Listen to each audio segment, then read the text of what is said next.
In this lecture, we will study the differentiability, continuity and limit properties of vector valued function. We will first start with limits. Limits of vector valued function. We have seen in the previous lecture that a lot of the properties of vectors can be carried over to vector valued functions. Similarly, a lot of the properties of real valued functions can be carried over to the properties of vector valued function. Let us now see how the limit of a vector valued function is defined. Limit t tending to a r of t is equal to, t is a parameter, r is a vector valued function and t tends to a, is defined as limit of t tending to a f of t I plus limit t tending to a g of t j, where f and g are the component function of the vector valued function r. This definition is for the limit in a plane. You can easily write this for a plane for a spatial vector valued function, and it will read as follows: r of t is equal to limit f of t tending to a I plus limit t tending to a g of t j limit t tending to a h of t k. Now this can be generalized to n dimensions, that is more than 3 dimensions also, without any problem. Now a variety of properties of limits of real valued functions will also be carried over to the vector valued function.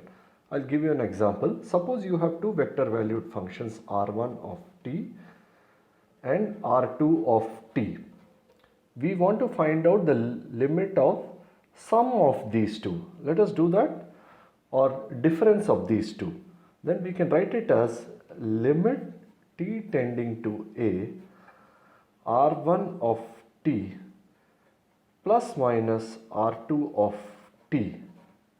This can be written as, I'll go here, limit t tends to a r1 of t plus limit t tends to a r2 of t. This is plus minus, so here also plus minus. r1 of t in turn can be written in terms of the limits of the component functions. Let us go over to the definition of continuity. A vector valued function r of t is said to be continuous at t equal to a, is said to be continuous at t equal to a if limit t tending to a r of t, that is the value of this limit, is equal to the functional value of t equal to a. I urge you to go and recall the definition of limits for real valued function. There is a difference between the limit of a function at a point and the value of the function at that particular point. It may so happen that the function need not be defined at a particular point, but its limit might exist. So I urge you to go and recall those definitions from real valued function. Now we will define something called the derivatives of vector valued function. So this definition is continuity of vector valued function. Let us define it. Again, the definition is very similar to what we encountered in real valued function.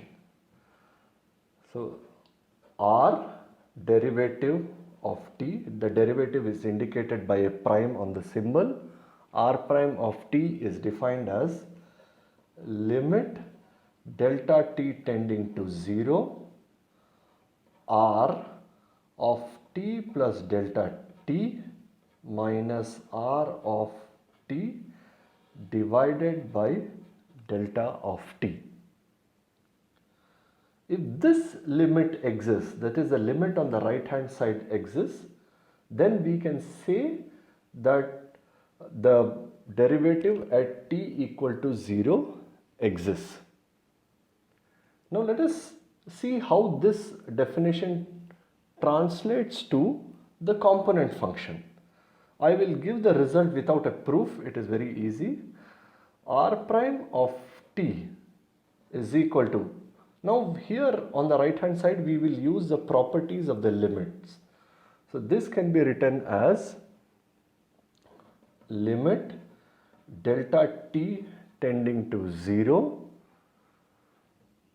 R is nothing but f t plus delta t minus f of t. If R is a planar function, then you have another limit g of t plus g t plus delta t minus g of t divided by delta t. Now this you can rearrange the terms using these two properties and you will end up with f prime of t I plus g prime of t j. So the derivative of a vector valued function is nothing but the derivative of its component functions. I will work out a simple example so that it is clear.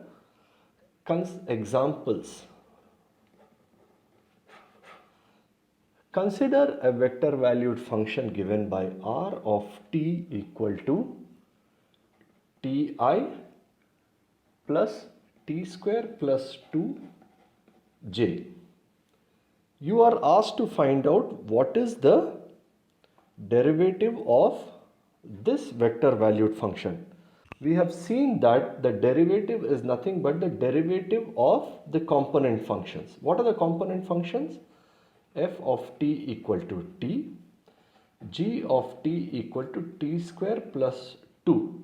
This is a planar vector valued function. So let us calculate what is f prime of t. F prime of t is nothing but d by dt of f of t. But what is f of t? It is nothing but t. So you get d by dt of t, so you get 1. Similarly, g prime of t is nothing but d by dt of g of t. But what is g of t? G of t is nothing but t square plus 2.